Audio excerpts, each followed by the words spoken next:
बात आज की चैनल के कार्यक्रम दावा दावेदारों में आपका स्वागत है। मैं सुरेंद्र चतुर्वेदी। जैसा आपको मालूम है, हर रोज़ आपकी अदालत में एक नए शख्स को लेकर आता हूं जो किसी न किसी विधानसभा क्षेत्र से किसी न किसी पार्टी की हिमायत करता है और अपनी दावेदारी पेश करता है। आज जिस शख्स को मैं आपके सामने लेकर आया हूँ वो एक बहुत चर्चित नाम है, और ऐसा चर्चित नाम जो ज़मीन से भी जुड़ा हुआ है और राजस्थान की राजनीति में अलग स्थान रखता है। पहले भाजपा में थे सलावत जी, उसके बाद में फिर कांग्रेस में आए और कांग्रेस में आने के बाद में उन्होंने मजबूती से अपने दावे को रखा। सलावत जी, आपका स्वागत है। आप हमारे इस स्टूडियो में आए, इसके लिए आपका बहुत बहुत स्वागत।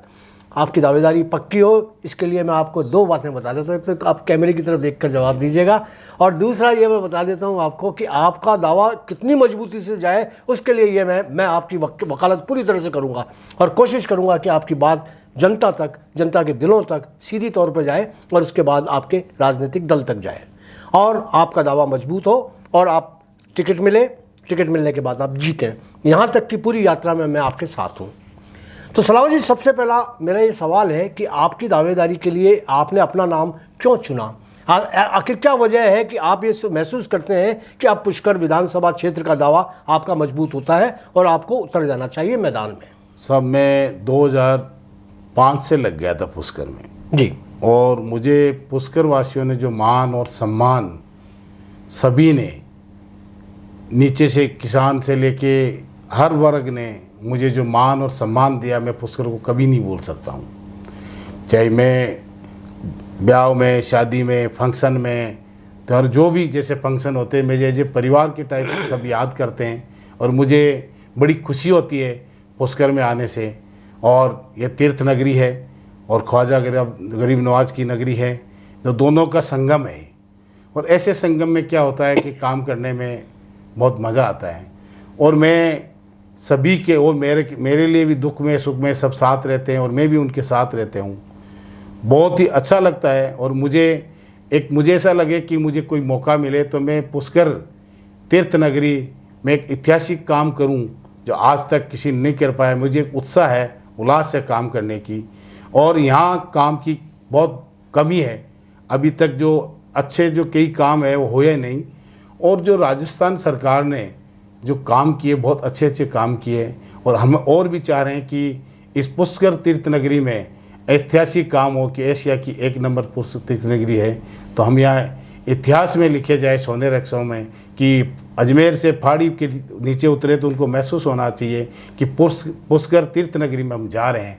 मगर अभी ऐसा कोई विशेष कोई काम नहीं है, तो मेरी इच्छा है कि यहाँ कोई काम किया जाए। सलावत जी, एक सवाल मेरा ये है आपसे कि आपका राजनीतिक अतीत क्या रहा? आप किस तरीके से राजनीति के रास्ते में आए? क्योंकि आप तो व्यापारिक वर्ग और किसान वर्ग और ज़मीन से जुड़े हुए नेता हैं और आपने हमेशा नीचे से अपनी राजनीति शुरू की है, तो आप इस स्तर पर तो जो आए हैं आज तक, उसके पीछे आपका क्या सफ़र रहा? सर, मैं बताऊँ कि मैं कोई ख़ानदानी राजनीतिक नहीं हूँ, कुछ नहीं, मगर मेरा जुनून और शौक़ है कि मैं कैसे काम करूँ।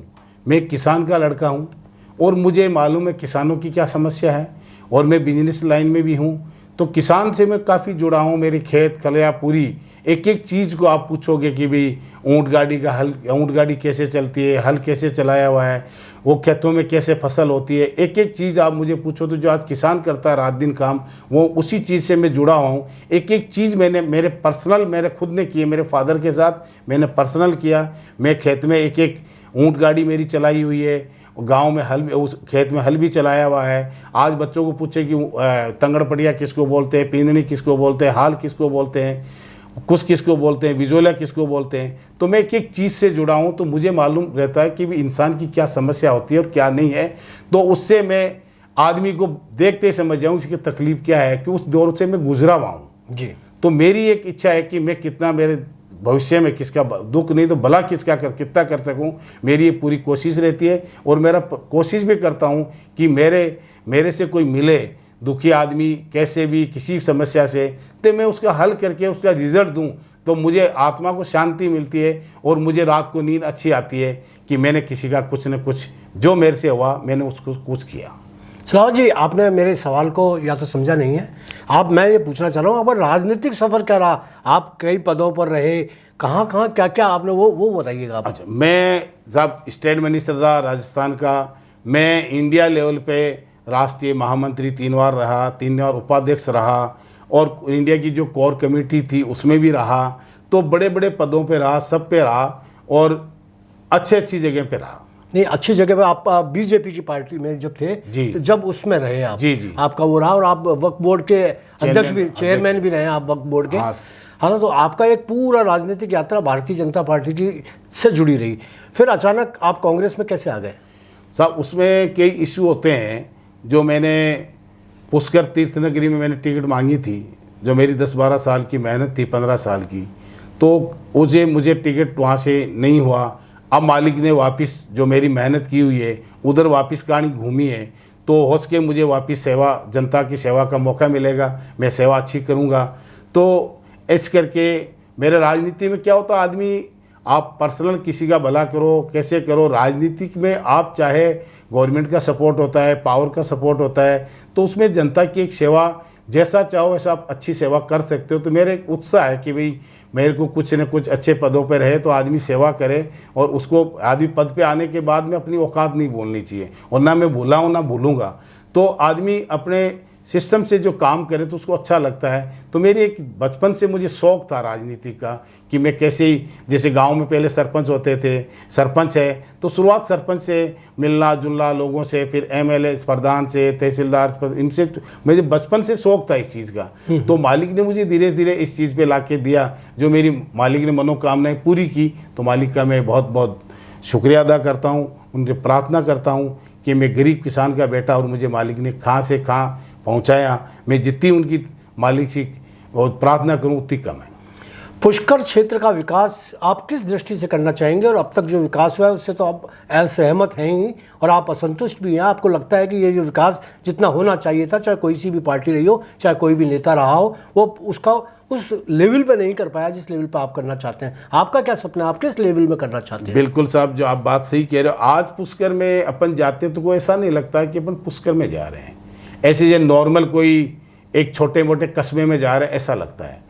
मेरी आज इच्छा ये है कि तीर्थ नगरी है, वहाँ देने वालों की कमी नहीं, मांगने वालों की कमी है, और डेवलपमेंट करने वालों की कमी है। चाहे जितना भी डेवलपमेंट, मैं चाहता हूँ कि पुष्कर घाटी से नीचे उतरे तो ऐसा लगे जैसे कोई पेरिस में जा रहे हैं। उसमें ज़्यादा लफड़ा नहीं, छोटा मोटा है। आप थोड़ी सी मेहनत कर लोगे तो उसको डेवलप हो जाए। देने वाले बहुत है, आपकी सवै इच्छा होनी चाहिए काम करने के लिए। तो देने वाले बहुत है, गवर्नमेंट सेंटर भी देती है, स्टेट भी देती है। आज गहलोत साहब ने ऐसे ऐसे स्कीम दी है, मैं कह रहा हूँ आप सोच ही नहीं सकते। जैसे कि योजना, अपने चिंजी योजना, ये डेवलपमेंट की, और अपने जैसे अभी अजमेर में भी मेडिकल कॉलेज बनाया और बनाए। तो तीर्थ नगरी में हमारी इच्छा है कि एक तो घाटी के नीचे से रोड निकले, ताकि जो पुष्कर का और अजमेर का ओनली 2-4 मिनट 5 मिनट का ही सफ़र रहे, और उससे जुड़ाव होने से क्या होगा, नीचे घाटी से के बड़े बड़े, मैं गलप में भी रहा, उसकी प्लानिंग से नीचे से रोड निकल जाए तो ऊपर की रोड की भी खूबसूरती है जो रहेगी। नीचे से निकलने से क्या होगा, अजमेर और पुष्कर जुड़ जाएगा। जुड़ने से क्या है कि पुष्कर में जो ज़मीनों की रेटें हैं और है, बिजनेस है, बहुत उसमें बढ़ावा मिलेगा। ये कुछ ज़्यादा काम नहीं है, मगर उसको प्लानिंग से और मेहनत से करके घाटी के नीचे से रोड निकाल के, तो उससे 4 चांद लग जाएंगे। बहुत अच्छा में डेवलप पुष्कर हो जाएगा। और मेरा है कि अलग पुष्कर लोग, और तीर्थ नगरी में इतने लोग आते हैं, फॉरेस्ट लोग भी आते हैं, इंडिया के लोग भी आते हैं, बहुत बार बार से लोग आते हैं, तरह तरह के 36 के लोग वो आते हैं। तो मैं चाहता हूं कि ऐसा डेवलप हो कि लोग आके, और कई जगह मैसेज आए कि वहाँ कहाँ जाके आए, अच्छा खूबसूरत लगे। सलावत जी, आप क्या है कि आपकी अनुभव है विदेशों के साथ, आप विदेशों में रहे और लंबे अरसे तक आपने विदेशों की शिक्षा और टेक्निक सब कुछ देखा है। जी जी। पुष्कर एक आध्यात्मिक नगर है, धार्मिक नगरी है, और उस आध्यात्मिक नगरी को अगर अपन पेरिस की तरह से या विदेशी तर्ज पर विकसित करेंगे तो हो सकता है कि उसकी स्थानीयता, उसका जो टच है, लोकल टच है, वो ख़त्म हो जाए। तो क्या आप ये सोचते हैं कि वो लोकल टच भी बना रहे और विकास भी होता रहे, आसपास के क्षेत्र में विकास हो, और पुष्कर का जो मेन आध्यात्मिक हुआ है वातावरण है, जो उसकी पहचान है वो बनी रहे। साहब उसकी पहचान तो वो है, खेती खलिया पूरे बने रहे, मगर उसकी जैसे रोड है, पार्किंग है, मूलभूत सुविधा है। लाइटें, मूलभूत सुविधा जो रूटीन में रहती है, रोजमर्रा रहती है, उसमें लोगों को ऐसा लगना चाहिए कि पार्किंग गाड़ी करे तो उसका एक सिस्टम हो, गाड़ी में अपन जो ट्रैफिक का सिस्टम हो, लाइटों का सिस्टम हो, रोड का सिस्टम हो। अपन रोड आधी बनाते हैं, आधी छोड़ देते हैं तो मिट्टी उड़ती रहती है। आप रोड से इसको इस टच से पूरी रोड बना दो तो कभी वो रोड टूटेगी नहीं, कभी नहीं होगी। पानी का जो निकासी है, आप सिस्टम पे पानी को निकाल दो, तो एक बहुत यानी चीज़ों की कमी है। उन चीज़ों पे जाएंगे तो अपनी संस्कृत चीज़ें भी बनी रहेगी, उनको अपन धरोहर को बना के रखें और आगे डेवलपमेंट भी अपन सिस्टम से करें तो एक एक चीज़ पे अपन जाएंगे तो कोई उसमें दिक्कत नहीं आएगी, वो धरोहर भी बनी रहेगी और अपना डेवलपमेंट का भी काम हो जाएगा। सलाह जी, पुष्कर के अंदर जो मेन समस्या है, जो सबसे बढ़िया है, पुष्कर सरोवर के अंदर गंदगी का आना, क्योंकि ड्रेनेज सिस्टम नहीं है कोई, और जो ड्रेनेज है वो इस तरीके का है कि पुष्कर के अंदर आसपास के जो कैचमेंट एरिया है पुष्कर का, उसके अंदर कॉलोनियाँ बना दी गई हैं, बस्तियाँ बन गई हैं, लोगों ने अपने मकान बना लिए हैं। अभी थोड़ी बारिश हुई तो वो सारे के सारे मकान डूब गए। जब मकान डूबे और कॉलोनियाँ डूबी तो जाहिर है कि जो डूब क्षेत्र, और वो पानी वही का वही पानी पुष्कर में आता है जो कॉलोनियों के बहता है, और वहाँ कॉलोनी से निकलने वाली गंदगियाँ भी उसमें मिलती हैं। जो पुष्कर पुरोहित हैं, पुष्कर के जो लोग हैं, पुष्कर के जो ब्राह्मण हैं जो बाहर आते हैं, जिनकी संस्कृति के अंदर पुष्कर एक पूजनीय स्थान है, वहाँ आने पर उनका दम घुटता है, दिल घुटता है, और वो ऐसा लगता है कि ये जल जिसे हम पवित्र मानकर पीते हैं, आचमन करते हैं जिसका, वो ठीक नहीं है। आप इस दृष्टि से क्या सोच रहे हैं? साहब उसमें क्या है, आजकल तरह तरह की मशीनें आएगी, आपको ज़मीन के ऊपर खोदने की भी ज़रूरत नहीं है। मशीन आप जितनी गहराई में जाते हो, नाले का लेवल निकाल के कि ये पानी किस लेवल तक बाहर जाता है और कहाँ जा सकता है, उसका आप प्लान बना के अंडरग्राउंड पाइप करके उसमें ऐसी सुविधा कर दो कि वो पानी इस गहराई तक, जैसे 20 फुट की ज़रूरत है, 30 फुट की ज़रूरत है, क्यों हाइट पे पानी आप नहीं चढ़ा पाओगे, उसको गहराई पे पाइप डाल के और उस लेवल का जो आगे यहाँ से शुरुआत होके जहाँ आगे पानी निकल सकता है, उस जहाँ अपने तलाई में, तालाब में, जहाँ भी पानी जाके उसका हो जाता है रेन वाटर, उस वहाँ जाके उसका ऐसी इस प्लानिंग से अपन पाइप लगाएंगे तो उसमें कोई समस्या भी नहीं आएगी, पुरानी चीज़ें बनी रह जाएगी, अंडरग्राउंड पाइप हो जाएगा। है, मतलब आपका ये आइडिया है कि आप आधुनिक तौर तरीके और तकनीक का इस्तेमाल करके सीवरेज को एक नया आयाम देना चाहते हैं, नई टेक्निक से आप उसको करना चाहते हैं, क्योंकि ये पुरानी टेक्निक से तो नहीं होगा। बिल्कुल सही कहा आपने। एक और जो समस्या है वहाँ की वो ये है कि वहाँ धीरे धीरे जिस तरीके से मेले बढ़ते हैं तो अब संस्कृति का भी वो हो रहा है, अब संस्कृति आ रही है, अंग्रेज़ लोग आते हैं, नशा पत्ते का कारोबार बढ़ रहा है, और लथार्जिक लोग आते हैं, ऐसे लोग जो पड़े रहते हैं 6-6 महीने 8-8 महीने तक वहाँ रह रहे हैं और वहीं यहीं शादियाँ कर लेते हैं, यहीं उनके बच्चे हो जाते हैं। एक संस्कृति पर जो आक्रमण हो रहा है पुष्कर की पर, उस विषय में आप क्या सोचते हैं? उसमें साहब क्या अपनी संस्कृति, अपनी धरोहर, उन पे तो स्पेशल ध्यान देना पड़ेगा। नशे के लिए बच्चों को क्यों, भविष्य युवा पीढ़ी जो नशे में रहती है उनका भविष्य अंधकार में हो जाता है, वो भी परेशान, घर वाले भी परेशान। तो अपनी ये ड्यूटी बनती है कि नशे में उनको प्यार से, मोहब्बत से अपने काम लगे, वो लगे, यहाँ अच्छी फैक्ट्रियाँ खोली जाए, अच्छा कॉमर्शियल काम किया जाए ताकि लोगों को रोज़गार मिले, उससे डेवलपमेंट हो। और यहाँ ऑल ओवर वर्ल्ड के लोग आते हैं पुष्कर में, तो उनसे भी अपने मिलजुल के उनकी सहायता से क्या कर सकते हैं। जैसे होटलें का व्यापार अच्छा है या फैक्ट्रियों का व्यापार अच्छा है, तो अपन गवर्नमेंट की तरफ से जो फैक्ट्रियों वालों को सहूलियत दी जाए, जैसे होटलें खोल रहे हैं तो उनको भी सहूलियत दी जाए तो बिजनेस बढ़ेगा। तो बच्चे क्या है कि नशे के मुक्त होकर अपने अपने काम लग जाएंगे, उनको रोज़गार मिल जाएगा, तो घर वाले खुश होंगे। तो उसको प्यार से उस सिस्टम से अपन धीरे धीरे उसको कंट्रोल करके अच्छे पैटर्न पे उनको चलाएंगे ताकि बच्चे का भविष्य अच्छा हो। सलावत जी, आप पुष्कर के लिए नए तो नहीं हैं, नए बहुत पुराने हैं, आपने बहुत लंबे अरसे से, लेकिन आपने पुष्कर ही क्यों चुना? आपने मसूदा क्यों नहीं चुना? आपने ब्यावर क्यों नहीं चुना? किशनगढ़ क्यों नहीं चुना? तो पुष्कर की तरफ आपका ध्यान क्यों रहा? मेरा पुष्कर से इसलिए चुना साहब कि पुष्कर जो तीर्थ नगरी है कि जहाँ आदमी को ऐसी जगह काम करे कि ऑल ओवर वर्ल्ड में उसका मैसेज जाए। तो मैंने काफ़ी बाहर भी रहा और भी रहा, मेरी इच्छा है कि भाई आम जगह आप काम करोगे तो वो चर्चित नहीं, ऐसी जगह काम करने का गुंजाइश रहती है। यहाँ आप कितना भी करना चाहो, कितना काम करो, आपके पास गुंजाइश रहेगी। और यहाँ देने वाले बहुत है, मांगने वाली कमी है।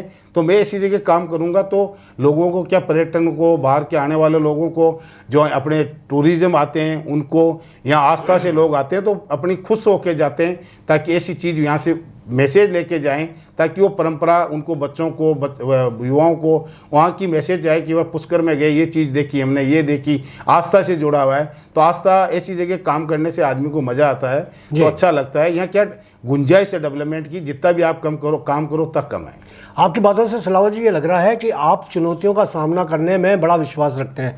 आपके सामने क्योंकि यहाँ पुष्कर में चुनौतियाँ बहुत हैं, इसलिए काम करने का आपको मज़ा आएगा, आपको चुनौतियों से मुकाबला करने में मज़ा आता है, तूफानों से लड़ने की आदत है आपकी, तो ये आदत एक अच्छी है। और अगर ऐसा विधायक हो तो ये बहुत अच्छी बात होती है कि कोई पुष्कर को ऐसा विधायक मिले जो चुनौतियों को प्यार करता हो, जिसको चुनौतियां मिले तो घबराए नहीं, भागे नहीं, दौड़े नहीं और उसका सामना करे। ये अच्छी बात है आपकी। एक और सवाल में जो आ रहा है मेरे मन में, वो ये आ रहा है कि आप वोट बैंक के आधार पर, जैसे आजकल चल रहा है कि जातिवाद एक जो है वो इतना घुल गया है सोसाइटी में और चुनावों में तो बहुत बड़ी भूमिका अदा करता है। अब ऐसे राजनीतिक दल जो ये कहते हैं हम जातिवाद पर विश्वास नहीं करते, हम 36 कौमों का वो करते हैं, लेकिन वो भी जब टिकट देते हैं तो टिकट देते समय वो भी जातिवाद को कहीं ना कहीं बीच में ले आते हैं। अघोषित जातिवाद चलता रहता है। जैसे अब हमारे अजमेर उत्तर है, यहाँ कोई सिंधियों के लिए घोषित सीट नहीं है, लेकिन मान लिया गया है कि हाँ ये है। ऐसे ही ब्यावर के अंदर रावत को मान लिया गया है। उससे पहले ब्यावर में रावत नहीं थे, अजमेर में सिंधी नहीं थे, पुष्कर में रावत नहीं थे, तरह तरह से लोग आते रहे, तरह तरह से। लेकिन आप क्या सोचते हैं कि जो एक नसीम अख्तर आपके सामने हैं जो टिकट मांग रही हैं, 2 बार से इलेक्शन हार चुकी हैं और उसके बाद में आप भी मांग रहे हैं, तो कहीं ऐसा तो नहीं लगता आपको जैसे नसीम हारी वैसे आपका कोई हश्र ऐसा हो? सब मैं बताऊं, सबसे पहले तो मैं आपको एक चीज़ की बात बताता हूं कि आज जातिवाद में कोई ऐसी जातिवाद नहीं है, कुछ भी नहीं, आदमी के ऊपर है। हमारे जैसे आदमी, हमारी ड्यूटी बनती है कि, और मुझे पुष्कर में आज इतने साल हो गए, मुझे कोई महसूस नहीं होता। मैं ब्याह में, शादी में, फंक्शन में जब भी जाता हूँ तो मुझे ऐसा फ़ख्र लगता है मेरे परिवार में आया, और मुझे कोई फ़र्क इससे नहीं होता है कि इतिहास ही, मुझे ऐसा लगता है जैसे मेरे परिवार में आया, वो चीज़ है, ये चीज़ है। तो जाति में तो क्या होता है, आदमी के ऊपर निर्भर करता है। कभी भी आप किसी की आस्था पे ठेस मत पहुंचाओ। आप जो अपने अपने धर्म पे, अपने अपनी जगह चल रहे हैं, उनका मान और सम्मान करो। आप किसी को कुछ नज़र से मत देखो, इक्वल नज़र से देखो। जो अपनी आस्था है उसी आस्था के हिसाब से दूसरे की आस्था को देखो, तो आपको कभी उस चीज़ में फ़र्क नहीं पड़ेगा कि मैं क्या हूँ क्या नहीं हूँ। अगला आपसे खुश होगा क्यों, आप जो धर्म है वो आस्था से जुड़ा है। तो आप किसी आस्था पे और धर्म पे वार मत करो। ज़िंदगी में आप सब अपने खुशी से रहोगे, मंगल से रहोगे, आपको कोई तकलीफ़ नहीं आएगी। मालिक का भी हुक्म है कि आप किसी को तकलीफ मत पहुँचाओ, किसी को दुख मत दो। तो आपके साथ जनता 36 की 36 कौम आपके साथ रहेगी, और सब धर्मों का मान और सम्मान कीजिए। कभी मालिक ने ये नहीं कहा किसी को आप दुख दो, किसी को सुख दो। आप अपने इंसानियत के नाते इंसानियत का पैगाम दो। सबसे बड़ी चीज़ है दुनिया में इंसानियत। इंसानियत जिस इंसान में है वो अपने माँ बाप का है, अपने परिवार का है, अपने देश का है, और 36 के 36 कौम का है। जिस आदमी में इंसानियत नहीं है वो अपने माँ बाप का नहीं है, जो अपने माँ बाप का नहीं है वो किसी का नहीं है। माँ बाप से बढ़ के कोई चीज़ नहीं होती, पाल पोस के बड़े करते हैं, उम्मीदें रखते हैं, सब कुछ रखते हैं। और मालिक ने ये भी कहा कि जो माँ बाप का नहीं है वो चाहे कितनी प्रार्थना कर ले, कुछ भी कर ले, उसको मालिक स्वीकार नहीं करता है। तो इसलिए सबसे बड़ी चीज़ है आप इंसानियत। जिसमें इंसानियत है वो किसी धर्म से, किसी चीज़ से ठेस नहीं पहुंचाएगा, वो अपना काम करेगा और उसको किसी तरह की कोई तकलीफ नहीं आएगी। उसको वो मान सम्मान भी खूब मिलेगा। अगले को मान सम्मान दोगे तो आपको भी मान सम्मान देंगे। इसमें कोई ऐसा नहीं लगेगा कि कौन सी जाति है, कौन सा धर्म है, सब एक है, एक रहेंगे। हिंदुस्तान हमारा है, हमारा रहेगा, और मिलजुल के हम रहेंगे। इस फूलों की, ये फूल का गुलदस्ता है हिंदुस्तान, इसको हम सजा के रखेंगे। और आज हमारे जो आप जैसे कह रहे हो, जैसे कायम खानी समाज से हैं, अब कायम खानी समाज आप देखो कि मार्शल कौम है। आज उन्होंने देश में वीर चक्कर लिए, राजस्थान में कितने वीर चक्कर कायम खाने ले रखे। आज भी 90-90 साल की जो वीरांगनाएं हैं, और वो सीने में गोली खाई, पीठ में कभी नहीं खाई। तो देश के लिए वफादारी आज भी 8वीं पास कायम खानी समाज को लेते हैं, इसलिए लेते हैं कि वफादार है।